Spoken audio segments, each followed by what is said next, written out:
नमस्कार, मी प्रज्ञा आज भरलेल्या कारल्याची रेसिपी शेअर करते आहे। त्यासाठी 7-8 कारल्यांची मी सालं काढून बिया काढून त्याचे लहान तुकडे करून घेतले आहेत। त्यानंतर गरम पाण्यामध्ये मीठ आणि लिंबाचा रस घालून मी ही शिजवून घेतली आहेत।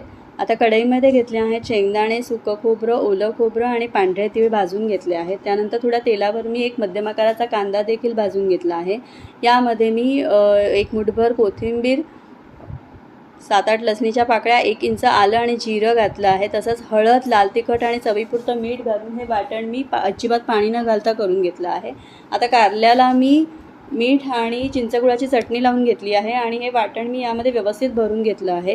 दुसऱ्या कढईमध्ये मी तेल घेतलं आहे, त्यामध्ये घातला आहे कढीपत्ता, कांदा, हिंग आणि लाल तिखट। त्यानंतर त्यामध्ये उरलेलं वाटण घालून मी परतून घेतलं आहे आणि भरलेली कारली मी त्यामध्ये घालून झाकणावर पाणी ठेवून वाफवून घेणार आहे।